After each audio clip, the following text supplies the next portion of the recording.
All right, for our final presentation for this block, we have Hal from Georgia Southern University, and his presentation is titled Inclusive Excellence Include Religion, a Public University Initiative. So Hal, you can go ahead and take it away.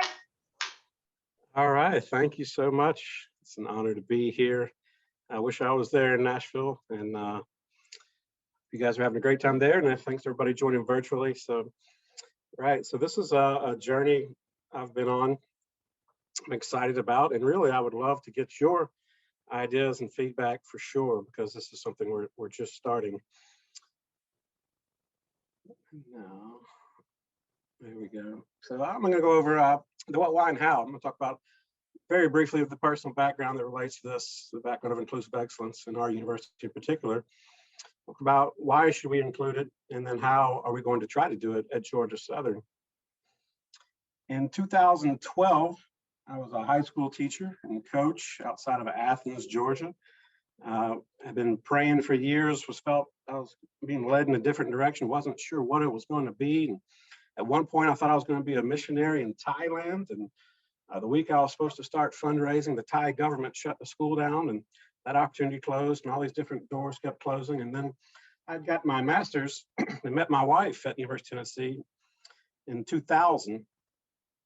And late April, email came across the NASM Listserv sport management organization and said UT had a funded PhD spot. And so I sold everything I owned, had an infant daughter. I kept her, didn't sell her, but sold my truck, sold my house, sold everything else, and moved back to UT to pursue my PhD, where Stephen Waller was on my dissertation committee and is a great mentor to me. And Landon Huffman is also in this group. It's always been a good friend. I learned a lot from him as well. He was a year ahead of me there. 2014, I got hired here at Georgia Southern in our coaching education program. Very proud that we're just the second university in the country to be nationally accredited for coaching at both the undergraduate and graduate level. But when I was at UT, that's when I first heard of this program, this training for faculty and staff. Some people call it Safe Zone. Some people call it Safe Space. For LGBTQ students, and I thought, well, this is interesting. This is good. We can make everyone feel welcome. Why don't we do something similar for people of a religious or spiritual background? And so I had that idea brewing for years. 2021, there's a new Office of Inclusive Excellence at Georgia Southern. They had a call for proposals for Inclusive Excellence faculty fellows. You had to take a project to them. You had an hour to present. And mine was selected, so I'm going to talk a little bit about that. So what is inclusive excellence? I learned that word first from my late mentor, Dr. Joy Sensei. Used that word a lot in her work. But the AACU in 2005 talked about it should have four things: a primary focus on student intellectual and social development,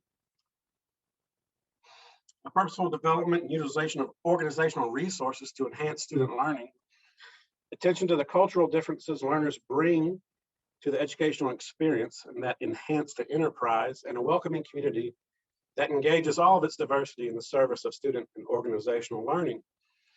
But that's a lot to say. That's a mouthful to read even, but those four things, they wanted to be flexible enough, as I highlighted there, to be localized. I also wanted to connect campuses. So again, I want to connect with other campuses and other leaders across the country as we try to do this at Georgia Southern, because the diversity climate is often shaped by that particular historical and social political context. Let me talk about our context. If you're not familiar, Georgia Southern was founded in 1906 in Statesboro, Georgia. If you see that map with the star on the left, we have three campuses now in Statesboro, Savannah, and Hinesville. 2018, we consolidated with Armstrong. We had about 22,000 students. They had about 6. Hinesville, there's a small campus, mainly for the Fort Stewart Army base, largest Army base east of the Mississippi. So now we have about 27,000 students, 140 degree programs. We are R2, and we are military friendly. We have almost 4,000 military related students. In the fall of 2020, you can see we were above our statewide average in our female enrollment. And if you break down by race, the red bars are the state of Georgia, And the blue is Georgia Southern, so we're right about the state enrollment, which has been really enjoyable for me, and also is something a lot of our other universities in the state don't reach those same levels. We reach people all over the state, and from, as most universities will say, from every state in the country, but most of our students are from Southeast Georgia. Athletics are really important. At Georgia Southern, I always say it's like an SEC fan base. They are rabid. They didn't have a football team after World War II until 1978. A president decided he wanted to start one, and the faculty senate said, no, we don't want a football team. So of course we started one. In 1982, hired Georgia's defensive coordinator, the famous Irk Russell, played club football for 2 years, and then in only the second season of varsity competition, won a national championship, one of our 6. 2013, we beat Florida at Florida. Then we moved up to the FBS and gone to 3 straight bowls, including a big win last year. So have a lot of religious imagery on our campus. There's a tradition to baptize new leaders, like the top picture is our president being baptized in Eagle Creek. Beautiful Eagle Creek is actually a drainage ditch that runs through the football practice field. But the coach, Irk Russell, was always a promoter, and he renamed it Beautiful Eagle Creek, thinking positively. And so you had to step into it if you were the new president, athletic director, or coach, and the senior players got to do it. Well, then some students said, we want to get in this act too. So they tweeted at our head coach. That bottom picture, it's the head coach standing up, Chad Lunsford, and that's a female student doing basically the nesty plunge as she dives into Beautiful Eagle Creek. Hopefully that's not too sacrilegious for you, but it's a tradition here in Statesboro. Previous presentation today talked about It Is Well With My Soul. Well, that's the song our band plays after every game. Whatever our lot, if we win or lose, it is well with our soul. And we have one of the largest and most successful athletes in action chapters in the United States. In 2018, we commissioned an external consultant to look at our inclusive excellence. One of the recommendations was to create a cabinet level position for someone focused solely on that, and we hired Dr. Tawan Wilson. I've been super impressed with him since he's come on campus. He's really handled difficult and sensitive topics in a fantastic way. So they created a new Office of Inclusive Excellence, and just this spring released our Inclusive Excellence Action Plan. These are some screenshots from that plan, and you can see I highlighted there and circled in red that religion is specifically named, which I thought was important and it encouraged me in my work. So that top one is for a letter from our president, and then you see our Inclusive Excellence statement. I'm not going to read that to you, but again, you see that creed, religious, and spiritual beliefs are specifically named. So why? I had to sell this now then to the administration. And one of the main ways I sold it, in an earlier presentation today I talked about this as well, about selling the mental health aspect of it. College is a stressful season of life, as many studies have shown. 3/4 of lifetime mental disorders start by the mid-20s. Students have increasingly negative views of oneself, psychological distress, depression, and anxiety. And comparatively few report receiving mental health treatment or diagnosis. However, at Georgia Southern, our students access mental health services well above the national average, which is both a good thing, but it also lends credence to, in our context, this is an issue as it is across the country. So what's the problem? Well, psychological distress can disrupt education. 64% of college dropouts are due to mental health. And 35% of students seeking mental health services thought religion was very important or important to them. So you start to see the overlap of why this population might be important. And so you might be saying, so what? Mental health is an issue for college students. What does religion have to do with that or inclusive excellence? Well, I'm glad you asked. Spirituality on campus has been called a blind spot at universities for decades now. A majority of students bring their religious beliefs with them to campus. Part of that stress they receive is when they're away from their social support that they've grown up with, maybe the traditions that they grew up in, and they're exposed to new ideas. But the students that bring those beliefs with them expect universities to support them. So what are we doing to support them, especially at public universities? And a recent article said that student affairs programming is incomplete without spiritual expression. So some people say, well, maybe that's minority of our students. Well, let's look at the numbers from the Pew Research Center. The people that are absolutely or fairly certain in their belief in God, you can see 88% of Georgians, above the South and all Americans. You might be saying, well, what about different demographics? If we break it down by race, if we break it down by gender, if we break it down by level of education, if we break it down by immigrant status, you can see no matter how you break it down, we have a majority or a significant majority. Well, what about COVID?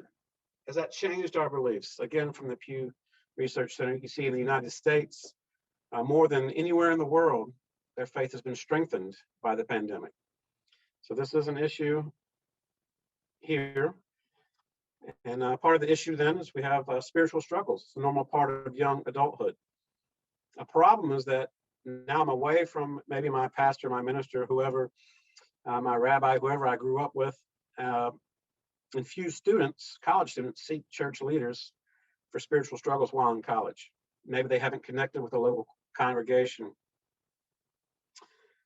Therefore, an openness to existential and spiritual concerns should exist more globally across the campus, so that students do not have to artificially compartmentalize their struggle from other aspects of their lives.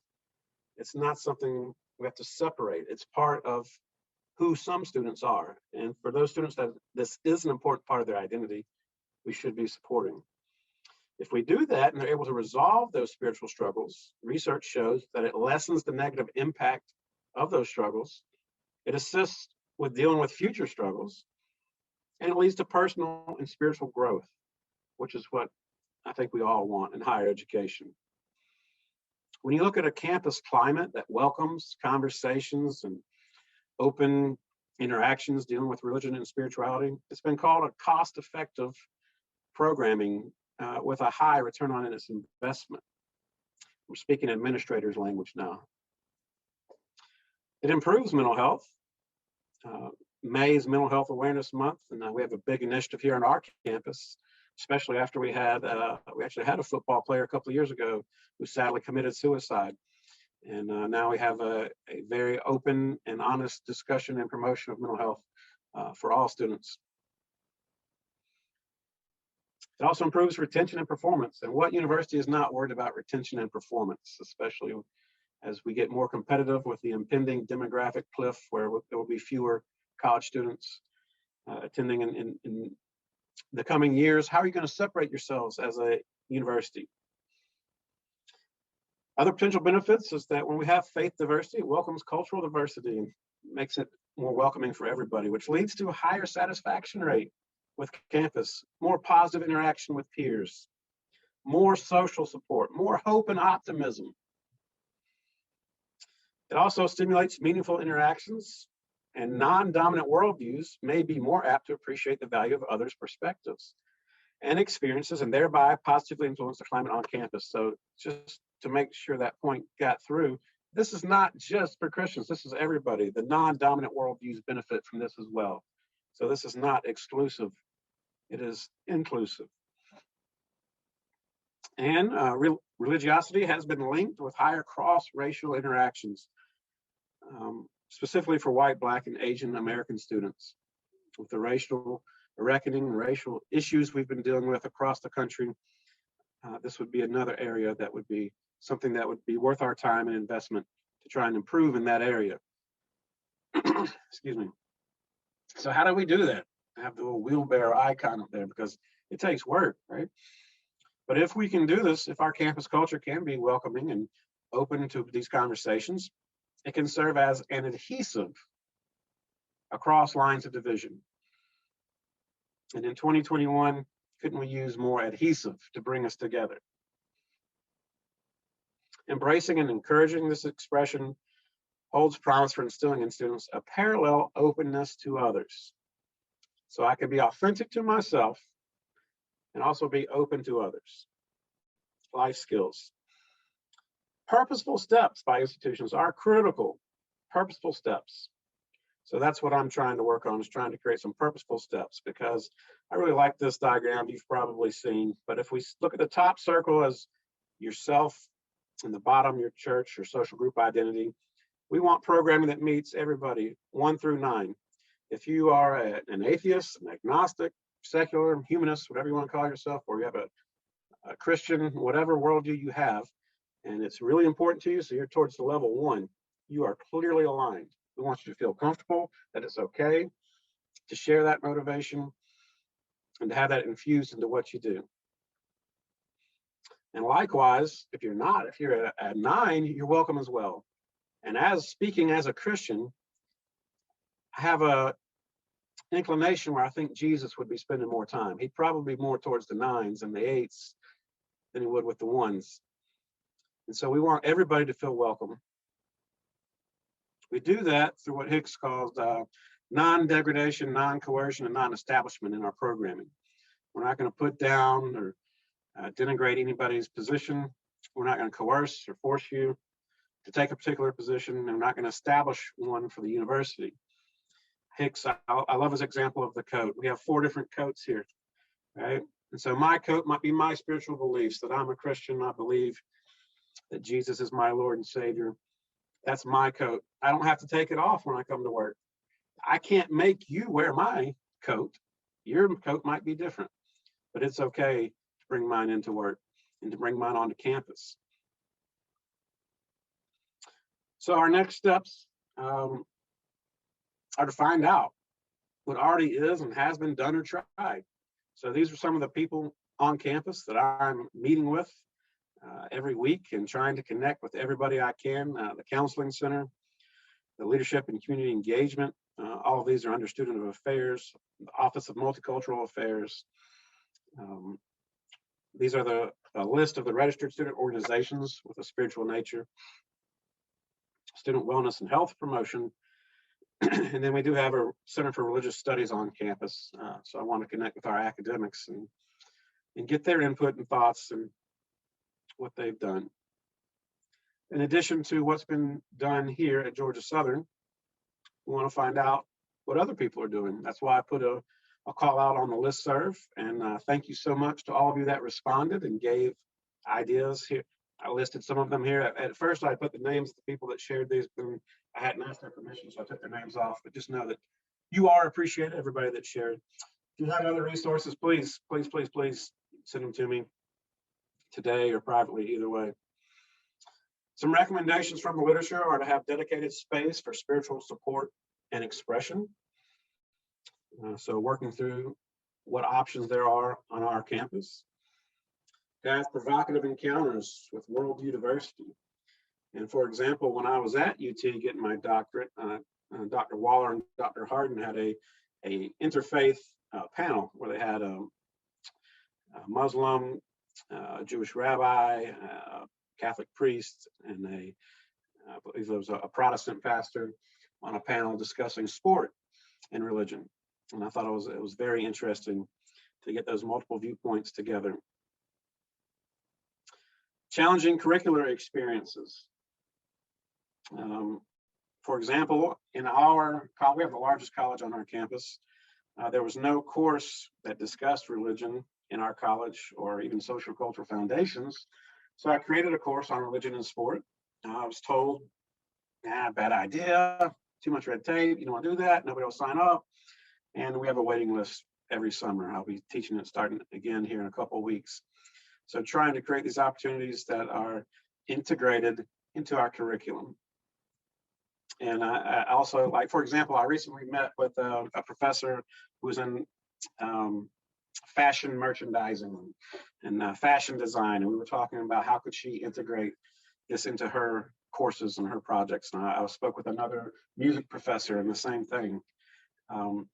So engineering professor, a biologist. I've spoken with people all across campus and trying to find ways that it's a natural fit, again, where I'm not trying to force my code onto somebody, but how does this inform my particular discipline? We'd really like to create training and events for faculty, staff, and students, such as the interfaith panels, get to know us events from different perspectives, sharing best practices in classrooms and workspaces.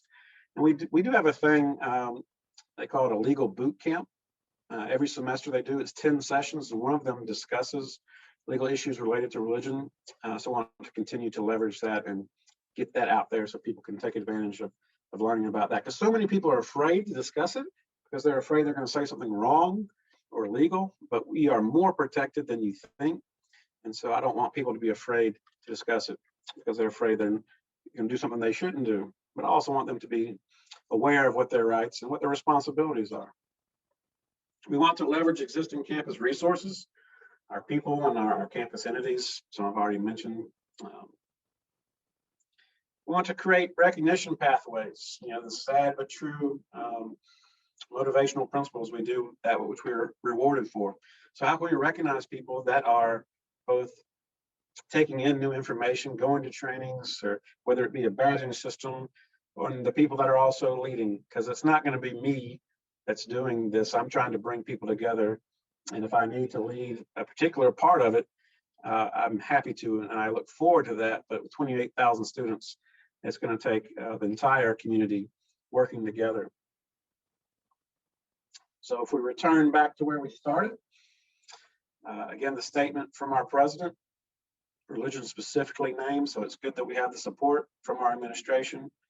Our inclusive excellence statement, it is explicit in there. So for the naysayers and the people that think, well, we shouldn't be talking about this, we have the support, we have it in writing, it is a part. And I'm happy to say that's why I was selected, and that's why we're on this journey. So there's a few of the references, and with that, I would love to hear any feedback, thoughts, or questions that you all might have.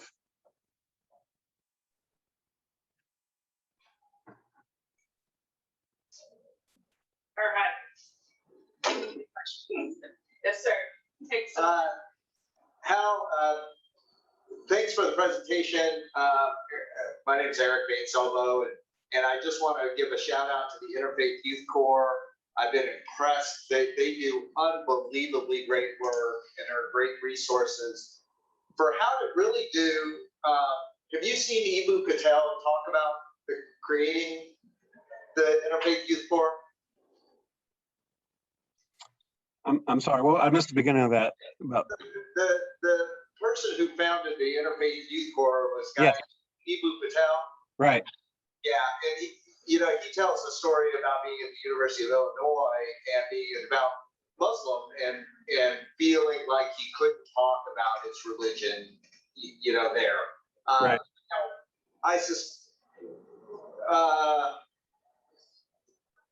and there's such regional differences, so, but anyway, they do incredible work, so it's a shout out to them. I guess my question was, and I completely agree with you, I feel, I'm not particularly invested in this, but our college campuses ought to be places where people can talk about anything, right? Race, religion, ethnicity, whatever, right? So whatever we do to create a richer environment, I think is a great thing.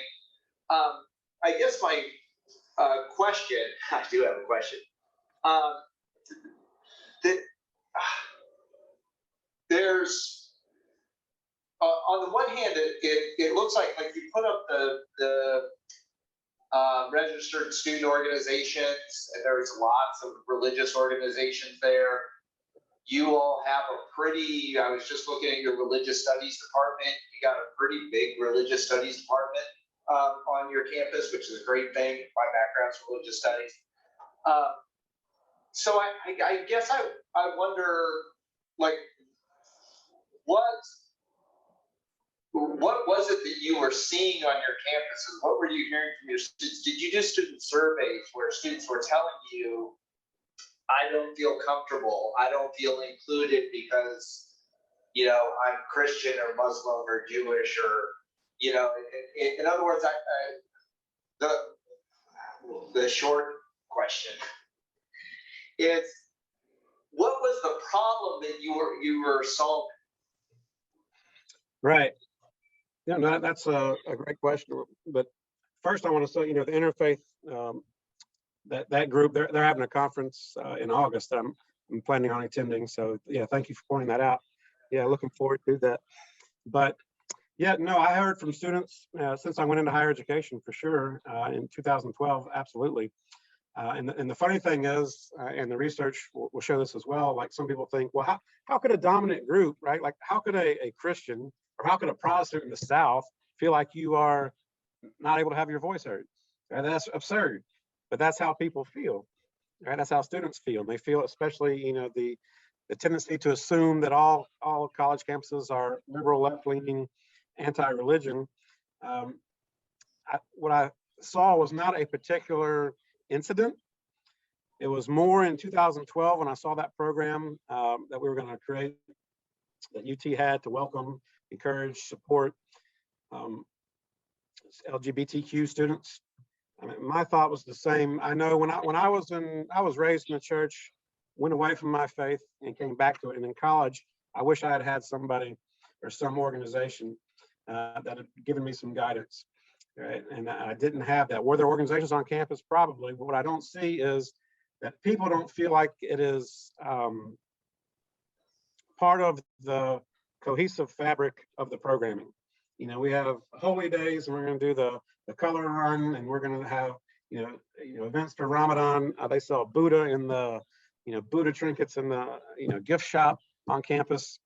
And so it's the feeling that I hear from students and people. It's like, we celebrate every other culture, but not Christianity.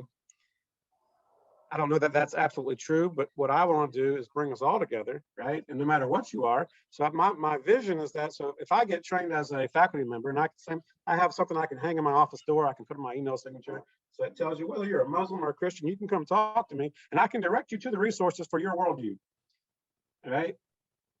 And as a Christian, I hope a Christian student or somebody that wants to know about Christianity might want to talk to me, right? And I can talk to that person. If a Jewish student comes to me, I can direct them to the Jewish Student Association. But it's operating within the bounds of public universities. How can we make everybody feel welcome?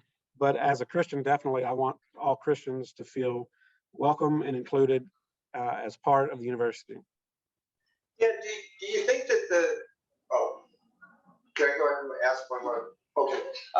So do you think that that perception that students have, though, is a little bit of a mythology? In other words, it's kind of like the war on Christmas, right? That we might see on a particular news channel. That in other words, are students reacting to a kind of misinformation? Like I've never encountered a student in all of my years in higher education who's come to me and said, I was offended or discriminated against, or I couldn't voice my views in class, or I've never had a student specifically say, give me an instance of anything. Though I think you're right that there's a lot of students who feel like that. And that's, I think there's this weird disjunction between what I just don't imagine any of my faculty colleagues, any of this faculty in my school would purposely offend or even accidentally offend somebody. So I think what you're doing, though, can actually help to address that issue too, right? That look, we're not this crazy liberal communist campus, right? That's going to turn you into a crazed atheist communist, right? This is a safe place for everybody. I think you got exactly the right attitude about it. So I appreciate that. Well, thank you. That's good to hear. You haven't seen it, but no, I have had many students actually talk about times when they were told that their views were wrong or inappropriate or shouldn't be shared, or had received lower grades on assignments because they incorporated things that dealt with their faith. So to what extent does it happen? I don't know. And maybe that's something we can do. Maybe we do some research on what is it on our campus. Yeah. But regardless, I think a life skill, if we're going to be competitive in the world, is we've got to be able to interact with people of our worldviews. And if I feel discriminated against, if I'm a student, I feel discriminated against because of my Christianity, maybe that'll give me more empathy for another group, a non-dominant group, and I can make sure that they don't experience that in whatever realm I'm in. Yeah. Well, great work. I appreciate what you're doing. Thank you. Thank you for the questions and comments. Hey, Hal. Landon here. Always good to connect with you. What is the specific outcome of what you were granted, or what the resources that you were given from Georgia Southern? What is the specific outcome? What are they expecting, or what did you apply for that you proposed to implement? Yeah. So, right. Well, I applied for a fellowship. It's a semester by semester renewable fellowship where you're given, it's 10 hours a week that you're supposed to work on this. Right now, I presented a proposal. I actually presented two, but this was the one that I wanted to do. And so the next step is there's 6 of us.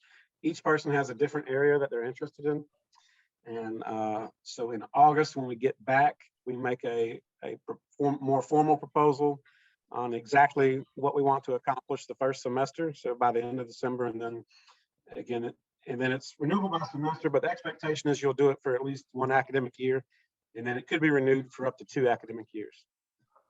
So do you envision kind of infusing the religiosity and spirituality as a component of like the traditional or former safe spaces or liberation space training we had at the University of Tennessee that you could opt into? Do you just foresee beefing those programs and education workshops, up a little bit, or how do you see the religion, spirituality piece fitting into what currently exists or doesn't? Right. Well, I think that's a great question, and I think I have some different ideas, but I think it would be much smarter for me to continue as I'm doing. Like I'm meeting next week with the director of student affairs.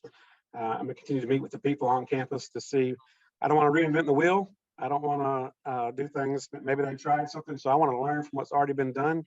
But definitely, the bottom line is I absolutely want to create some sort of training similar to the safe space or safe zone where you get some kind of credential, micro credential that says, that you, because the problem is that, as we know, some people say, oh, well, you're just using this as a cover because, you want to proselytize, that's not what we want to do, right?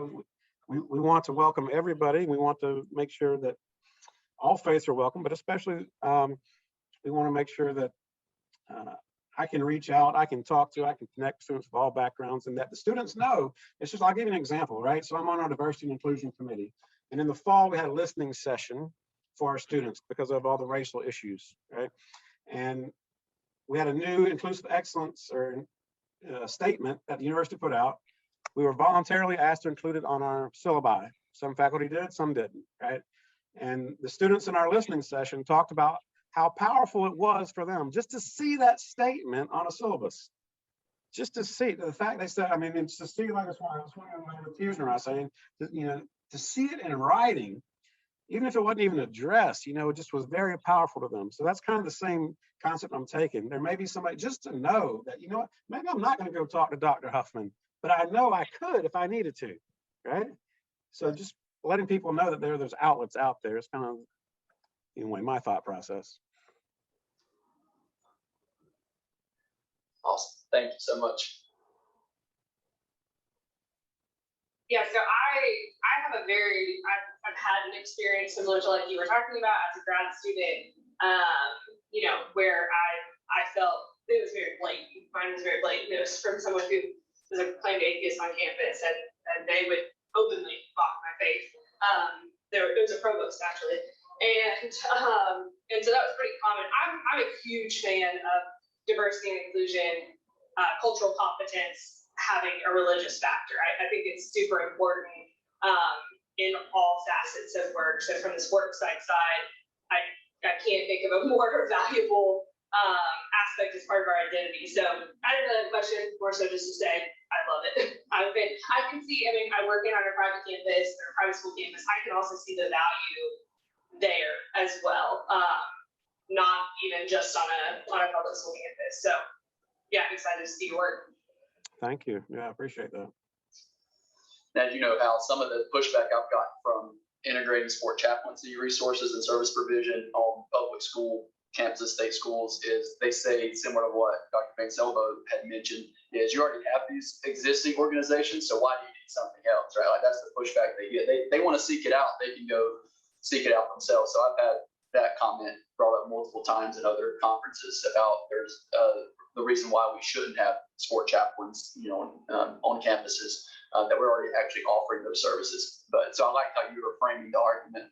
So just keep building on those statistics and research you're already starting to point out. I don't know if you've gotten pushback in that direction or not, but that's been a pattern I've received the last several years.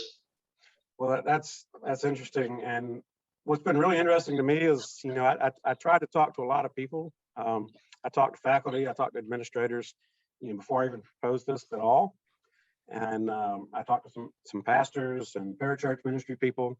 And the only the only pushback I've received has been from Christians, which is really interesting. But I've had a couple who were just flat against it, because they were scared of, letting other religions in the door. And my thing is, apparently I have more confidence in Jesus than you do, because you can run whoever you want to against Jesus, and I'm taking him. So I'm not afraid, to welcome everybody. But I thought that was really sad, to be honest with you, but interesting as well. Actually, that's really interesting, Hal. The one other question I guess I had was whether or not you had any concerns. Constitutionally, the way the Constitution handles religion, there's two aspects, right? One is the establishment. The government won't establish religion in any way. But then the other one is the free exercise, right? And so it's interesting. You said you got some pushback from Christians, because the concern, right, would be, as a representative of the state, the university comes to define what religion is on through campuses, right?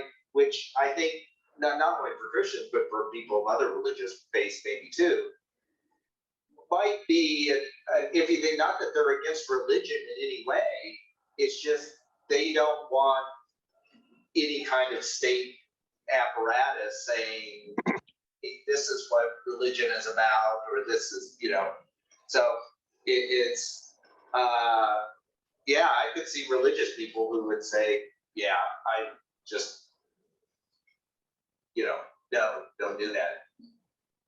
I mean, I don't, but I guess I get their point, right? That I can understand their concern, I guess. Sure, and there's some people certainly who their understanding of,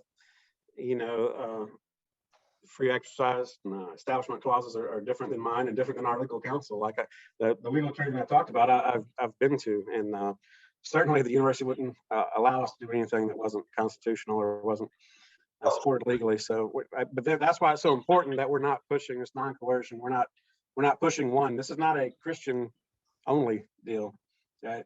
And it shouldn't be. I've worked in public schools and universities for a long time, and I coached in private schools. I coached in a Catholic school, and there's a difference. It's a complete different, just a different atmosphere when you're in a private institution, when you don't have those restrictions and parameters. And I think too many people in public institutions are afraid to do anything because they're afraid of what some separation of church and state, zealot is going to say or do, when separation of church and state isn't even in the Constitution, as a phrase. All right, do we have any more questions? Excellent. Thank you so much, Hal. We appreciate you. Thank you. Wish I was there. Good to see you all. Thank you. All right, that is our last session for this evening. So we'll see everybody back tomorrow. We'll see you then.